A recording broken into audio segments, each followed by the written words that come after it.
Mutual ഫണ്ടിൽ invest ചെയ്യണമെന്ന് ആഗ്രഹം ഉണ്ടായിട്ടും അതെങ്ങനെയാ വർക്ക് ചെയ്യാന്ന് അറിയാത്തതുകൊണ്ട് കൺഫ്യൂസ്ഡ് ആണ് നിങ്ങൾ. ആക്ച്വലി ഭൂരിഭാഗം പേരും മ്യൂച്വൽ ഫണ്ട്സ് എന്താണ്, അതിന്റെ വർക്കിംഗ് എന്താണെന്ന് അറിയാത്തതുകൊണ്ടാണ് ഇൻവെസ്റ്റ് ചെയ്യാൻ പേടിക്കുന്നത്. എന്നാൽ ഈ ഒരു വീഡിയോയിലൂടെ നിങ്ങൾക്ക് കംപ്ലീറ്റ് മ്യൂച്വൽ ഫണ്ട്സിന്റെ ബേസിക്സ് മുതൽ അതിന്റെ വർക്കിംഗ് കാര്യങ്ങൾ എല്ലാം ഞാൻ വിശദീകരിച്ച് പറഞ്ഞു തരുന്നതായിരിക്കും. അപ്പോൾ ഈ ഒരു വീഡിയോയിലൂടെ നിങ്ങൾക്ക് മ്യൂച്വൽ ഫണ്ട്സിന്റെ വർക്കിംഗ് എങ്ങനെയാണ്, അതിലെ റിസ്ക്സ് എന്താണ്, ടൈപ്പ് ഓഫ് ഇൻവെസ്റ്റ്മെന്റ് രീതികൾ എങ്ങനെയൊക്കെയാണ് എന്നുള്ള എല്ലാ ഡൗട്ട്സും ക്ലിയർ ആവുന്നതായിരിക്കും. സോ ബേസിക്കലി എന്താണ് മ്യൂച്വൽ ഫണ്ട്? മ്യൂച്വൽ ഫണ്ട് എന്ന് പറഞ്ഞാൽ a large collection of money from many investors. അതായത് എല്ലാവരും സ്റ്റോക്കിലും ബോണ്ടിലും ഇൻവെസ്റ്റ് ചെയ്യുന്നതിന് പകരം ഒരു ഫണ്ടിൽ പണം നിക്ഷേപിക്കുന്നതിനാണ് മ്യൂച്വൽ ഫണ്ട് എന്ന് പറയുന്നത്. And that fund is managed by a professional fund manager. അതായത് 10,000 പേര് 1000 രൂപ വെച്ച് ഇൻവെസ്റ്റ് ചെയ്തിട്ടുണ്ടെങ്കിൽ അതായത് 1 കോടി രൂപ ഹാൻഡിൽ ചെയ്യുന്നത് ഈ ഫണ്ട് മാനേജേഴ്സ് ആയിരിക്കും. സോ നിങ്ങളൊരു ഇൻഡിവിജ്വൽ സ്റ്റോക്സ് കണ്ടുപിടിച്ച് അതിൽ നിക്ഷേപിക്കുന്നതിന് പകരം നിങ്ങളുടെ ഫണ്ട് മാനേജർ ആയിരിക്കും ഏത് സ്റ്റോക്ക് വാങ്ങണം, ഏതിൽ ഫണ്ട് നിക്ഷേപിക്കണം എന്ന് തീരുമാനിക്കുക. സോ നിങ്ങളൊരു മ്യൂച്വൽ ഫണ്ടിൽ ഇൻവെസ്റ്റ് ചെയ്തിട്ടുണ്ടെങ്കിൽ നിങ്ങൾ ഡയറക്റ്റ്ലി സ്റ്റോക്സ് അല്ല വാങ്ങുന്നത്, പകരം നിങ്ങൾ ആ ഫണ്ടിന്റെ ഒരു യൂണിറ്റ്സ് ആണ് വാങ്ങുന്നത്. ഈ ഒരു യൂണിറ്റ്സിന്റെ വാല്യൂവിനെയാണ് NAV അഥവാ നെറ്റ് അസറ്റ് വാല്യൂ എന്ന് വിളിക്കുന്നത്. ബേസിക്കലി പറയുകയാണെങ്കിൽ നിങ്ങളുടെ മ്യൂച്വൽ ഫണ്ട്സിന്റെ പെർഫോമൻസ് എന്ന് പറയുന്നത് ടോട്ടൽ ആയിട്ടുള്ള നിങ്ങളുടെ ഫണ്ടിന്റെ ഇൻവെസ്റ്റ്മെന്റ് ഗ്രോത്തിനെ അനുസരിച്ചിരിക്കും. വൺസ് ആ ഗ്രോത്ത് ഇൻക്രീസ് ആവുന്നതിനനുസരിച്ച് നിങ്ങളുടെ ഫണ്ട് വാല്യൂ ഇൻക്രീസ് ആയിരിക്കും. നിങ്ങളുടെ ഇൻവെസ്റ്റ്മെന്റ് ഗ്രോത്ത് ഡിക്രീസ് ആവുന്നതിനനുസരിച്ച് നിങ്ങളുടെ ഫണ്ട് വാല്യൂ കുറയുകയും ചെയ്യും. So basically 3 type of categories ആണ് മ്യൂച്വൽ ഫണ്ട്സിന് വരുന്നത്: ഇക്വിറ്റി ഫണ്ട്സ്, ഡെപ്റ്റ് funds and hybrid funds. Equity ഫണ്ട്സിന്റെ ഇൻവെസ്റ്റ്മെന്റ് വരുന്നത് കമ്പനീസിന്റെ സ്റ്റോക്സിലാണ്. ഹയർ ഗ്രോത്തിന് പൊട്ടൻഷ്യൽ ഉള്ള ഫണ്ട് ആയതുകൊണ്ട് തന്നെ ഇതിലെ റിസ്ക്കും കൂടുതലായിരിക്കും. അടുത്തതാണ് ഡെപ്റ്റ് ഫണ്ട്. ഡെപ്റ്റ് ഫണ്ട് എന്ന് പറയുന്നത് മെയിൻലി ഫോക്കസ് ചെയ്യുന്നത് ഗവൺമെന്റ് സ്കീം അല്ലെങ്കിൽ ഫിക്സഡ് ഇൻകം സെക്യൂരിറ്റീസിലാണ്. ഇത് ഇക്വിറ്റി ഫണ്ട്സിന് വെച്ച് നോക്കുമ്പോൾ കമ്പാരേറ്റീവ്ലി മോർ സ്റ്റേബിൾ ആണ്, അതുകൊണ്ട് തന്നെ ഇതിന്റെ റിട്ടേൺസും കുറവായിരിക്കും. നെക്സ്റ്റ് വരുന്നതാണ് ഹൈബ്രിഡ് ഫണ്ട്. ഡെപ്റ്റ് ഫണ്ടിന്റെയും അതുപോലെ തന്നെ ഇക്വിറ്റി ഫണ്ടിന്റെയും ഒരു കമ്പൈൻഡ് വേർഷനാണ് ഈ ഹൈബ്രിഡ് ഫണ്ട്. റിസ്ക്കും അതുപോലെ റിട്ടേണും രണ്ടും ബാലൻസ് ചെയ്തു പോകുന്ന ഒരു ഫണ്ടാണ് hybrid fund. Large cap, mid cap, small cap, ഈ ഒരു 3 ടേംസ് നിങ്ങൾ പലരും കേട്ടിട്ടുണ്ടാകും. അതെന്താണെന്നല്ലേ പറഞ്ഞുതരാം. പക്ഷേ അതിനു മുമ്പ് മറ്റൊരു കാര്യം പറഞ്ഞോട്ടെ. റിസ്ക്കും റിവാർഡും ഒരു നാണയത്തിന്റെ 2 വശങ്ങളാണ്. നിങ്ങൾ വലിയൊരു റിട്ടേൺസ് ഉണ്ടാക്കാനാണ് മാർക്കറ്റിൽ ഇൻവെസ്റ്റ് ചെയ്യുന്നതെങ്കിൽ നിങ്ങൾ അത്ര തന്നെ റിസ്ക്കും മുന്നിൽ കാണേണ്ടതാണ്. സോ ഇനി ലാർജ് ക്യാപ്പ് എന്താ, മിഡ് ക്യാപ്പ് എന്താ, സ്മോൾ ക്യാപ്പ് എന്താന്ന് പറഞ്ഞുതരാം. എന്താണ് large cap? Large cap fund എന്ന് പറയുന്നത് കൊണ്ട് ഉദ്ദേശിക്കുന്നത് എന്താണെന്ന് വെച്ചാൽ ഇതിന്റെ മെയിൻലി ഇൻവെസ്റ്റ്മെന്റ് വരുന്നത് മേജർ ബാങ്കുകളിലോ അല്ലെങ്കിൽ വലിയ വലിയ കോർപ്പറേറ്റ് കമ്പനീസിലോ ആയിരിക്കും ഇതിന്റെ ഇൻവെസ്റ്റ്മെന്റ്സ്.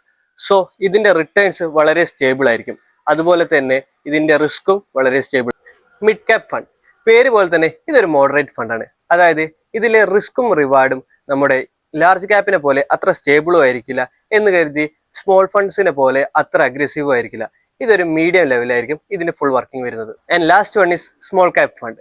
മറ്റ് ഫണ്ട്സിനെ അപേക്ഷിച്ച് നല്ല തന്നെ ഒരു ഗ്രോത്ത് പൊട്ടൻഷ്യൽ ഉള്ള ഒരു ഫണ്ടാണ് സ്മോൾ ക്യാപ് ഫണ്ട്. പക്ഷെ അത്രത്തോളം റിസ്ക്കും ഇതിനുണ്ട്.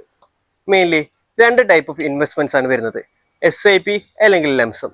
ലംസം എന്ന് പറയുമ്പോൾ ഒരു ഹോൾ എമൗണ്ട് 1 ടൈം ആയിട്ട് നിങ്ങൾ ഇൻവെസ്റ്റ് ചെയ്യുന്നതാണ് ലംസം എന്ന് പറയുന്നത്. എന്നാൽ SIP എന്നാൽ സിസ്റ്റമാറ്റിക് ഇൻവെസ്റ്റ്മെന്റ് പ്ലാൻ. അതായത് ഒരു ഫിക്സഡ് എമൗണ്ട് നിങ്ങൾ എവറി മന്ത് ഇൻവെസ്റ്റ് ചെയ്യുന്ന രീതിയാണ് SIP എന്ന് പറയുന്നത്. ഇത് നിങ്ങൾക്ക് 500 രൂപ മുതൽ സ്റ്റാർട്ട് ചെയ്യാം. ഒരു SIP സ്റ്റാർട്ട് ചെയ്യുന്നതിലൂടെ ഒരു ഡിസിപ്ലിൻഡ് ഇൻവെസ്റ്റ്മെന്റ് ജേണിയും സ്റ്റാർട്ടാവും. അതുപോലെ തന്നെ മാർക്കറ്റിൽ വരുന്ന പെട്ടെന്നുള്ള വേരിയേഷൻസിന് ഒരു ആവറേജിങ്ങും നടക്കും. ഇങ്ങനെ ഒരു ഇൻവെസ്റ്റ്മെന്റ് ജേണി സ്റ്റാർട്ട് ചെയ്യുന്നതോടെ പവർ ഓഫ് കോമ്പൗണ്ടിങ് കൂടിയാണ് സംഭവിക്കുന്നത്. എന്താണെന്നല്ലേ പറഞ്ഞുതരാം. അതായത് 1000 രൂപയാണ് നിങ്ങൾ ഇൻവെസ്റ്റ് ചെയ്തെങ്കിൽ അത് ഓവർ ദ ടൈം 1200 രൂപയായിട്ടുണ്ടെങ്കിൽ നെക്സ്റ്റ് ടൈം നിങ്ങൾക്കൊരു ഗ്രോത്ത്, മാർക്കറ്റിൽ ഒരു ഗ്രോത്ത് സംഭവിക്കുന്ന സമയത്ത് പ്രോഫിറ്റ് ജനറേഷൻ വരുന്നത് ഈ 1200 രൂപയിലായിരിക്കും. നെക്സ്റ്റ് പോയിന്റ് ഈസ് ഇൻഫ്ലേഷനെ ബീറ്റ് ചെയ്യാം. അതെ, സേവിങ്സ് അക്കൗണ്ടിലും മറ്റും നിക്ഷേപിച്ച് വെക്കുന്ന നിങ്ങളുടെ എമൗണ്ട് ഗ്രാജുവലി അതിന്റെ പർച്ചേസിംഗ് പവർ കുറഞ്ഞു വരും. അതായത് 100 രൂപയ്ക്ക് നിങ്ങൾ വാങ്ങിയ പല സാധനങ്ങളും കുറച്ച് കൊല്ലങ്ങൾ കഴിയുന്ന നേരത്ത് 150 അതിൽ കൂടുതൽ പണവും കൊടുത്ത് വാങ്ങേണ്ടി വരും. എന്നാൽ മ്യൂച്വൽ ഫണ്ട്സിൽ ഇൻവെസ്റ്റ് ചെയ്യുന്നത് കൊണ്ട് തന്നെ ഗ്രാജുവലി ഇൻഫ്ലേഷനേക്കാളും കൂടുതൽ റിട്ടേൺസ് മ്യൂച്വൽ ഫണ്ട്സ് ഉണ്ടാക്കി തരുന്നത് കൊണ്ട് തന്നെ നിങ്ങൾക്ക് സുഖമായിട്ട് ഇൻഫ്ലേഷനെ ബീറ്റ് ചെയ്യാൻ പറ്റും. ഒരു മ്യൂച്വൽ ഫണ്ടിൽ ഇൻവെസ്റ്റ്മെന്റ് ചെയ്യുന്നത് ഇപ്പോൾ വളരെ സിമ്പിൾ ആണ്. പാൻ കാർഡും ബാങ്ക് അക്കൗണ്ടും പിന്നെ KYC വെരിഫിക്കേഷൻ കംപ്ലീറ്റ് ചെയ്ത് കഴിഞ്ഞാൽ ഒരു വെരിഫൈഡ് പ്ലാറ്റ്ഫോമിൽ നിങ്ങൾക്ക് ഇൻവെസ്റ്റ്മെന്റ് ചെയ്തു തുടങ്ങാം. അത്തരത്തിലൊരു പ്ലാറ്റ്ഫോമിന്റെ ലിങ്ക് ഞാൻ ഡിസ്ക്രിപ്ഷൻ ബോക്സിൽ കൊടുത്തേക്കാം. വീഡിയോ അവസാനിപ്പിക്കുന്നതിന് മുമ്പ് ഒരു 3 കാര്യങ്ങൾ പറഞ്ഞോട്ടെ. മ്യൂച്വൽ ഫണ്ട് ഒരിക്കലും ഒരു ക്വിക്ക് പ്രോഫിറ്റ് ഇൻസ്ട്രുമെന്റ് അല്ല. ആക്ച്വലി ഇവിടെ നടക്കുന്നത് ഒരു ലോങ് ടൈം ഇൻവെസ്റ്റ്മെന്റ് ആണ്. സോ ഇതൊരു വെൽത്ത് ക്രിയേഷന്റെ ഭാഗമായതുകൊണ്ട് ഇതിന് അതിൻ്റെതായ സമയമെടുക്കും. അല്ലാണ്ട് ഒരിക്കലും ഒരു ക്വിക്ക് പ്രോഫിറ്റിന് വേണ്ടി നിങ്ങൾ മ്യൂച്വൽ ഫണ്ടിനെ കാണരുത്. സെക്കൻഡ് പോയിന്റ്, മാർക്കറ്റിൽ പെട്ടെന്നൊരു ഡൗൺഫോൾ വന്നാൽ നിങ്ങളുടെ ഇൻവെസ്റ്റ്മെന്റ് ജേണി സ്റ്റോപ്പ് ചെയ്യാനോ അല്ലെങ്കിൽ നിങ്ങൾ അത്രയും കാലം ഇൻവെസ്റ്റ് ചെയ്ത എമൗണ്ട് വിഡ്രോ ചെയ്യാനോ നിൽക്കരുത്. കാരണം ഇതൊരു ലോങ് ടൈം ഇൻവെസ്റ്റ്മെന്റ് ആണ്. അതിനെ അതിൻ്റെതായ രീതിയിൽ കാണുക. കാരണം മാർക്കറ്റിൽ അപ്സ് ആൻഡ് ഡൗൺസ് എല്ലാം സ്വാഭാവികമാണ്. നിങ്ങളൊരു ഗോൾ വെച്ചിട്ടാണ് ഇൻവെസ്റ്റ്മെന്റ് സ്റ്റാർട്ട് ചെയ്തെങ്കിൽ അത് കംപ്ലീറ്റ് ചെയ്യുന്നവരെ അതിൽ സ്റ്റിക്ക് ഓൺ ചെയ്യുക. ലാസ്റ്റ് ബട്ട് നോട്ട് ലീസ്റ്റ്, കൃത്യമായ ബേസിക്സും കാര്യങ്ങളും ഇല്ലാതെ ഒരു ഫണ്ടിലും ഇൻവെസ്റ്റ് ചെയ്യാതിരിക്കുക. കൃത്യമായി നോക്കിയിട്ട് അതിന്റെ റിസ്ക്കും റിവാർഡും മനസ്സിലാക്കിയതിന് ശേഷം മാത്രം ഇൻവെസ്റ്റ് ചെയ്യുക. ഈ വീഡിയോയിലൂടെ നിങ്ങൾക്ക് മ്യൂച്വൽ ഫണ്ട്സിനെ പറ്റി അറിയാൻ സാധിച്ചിട്ടുണ്ടെങ്കിൽ ഒരു ലൈക്ക് തന്നേക്കുക. ഇതുപോലെ യൂസ്ഫുൾ ആയ വീഡിയോസ് ഇനിയും കിട്ടുന്നതിനായിട്ട് ചാനൽ ഒന്ന് സബ്സ്ക്രൈബ് ചെയ്ത് വെച്ചോളൂ. ഇനിയും നിങ്ങളുടെ പല സംശയങ്ങളും മാറിയിട്ടില്ല, കമന്റ്സിൽ ഞാൻ കൊടുത്ത എൻ്റെ ടെലിഗ്രാം കമ്മ്യൂണിറ്റിയിൽ ജോയിൻ ചെയ്തിട്ട് സംശയങ്ങൾ ചോദിക്കാവുന്നതാണ്. എല്ലാത്തിനും ഞാൻ റിപ്ലൈ തരുന്നതായിരിക്കും. അപ്പോൾ പുതിയ അറിവുകളുമായി മറ്റൊരു വീഡിയോയിൽ കാണാം.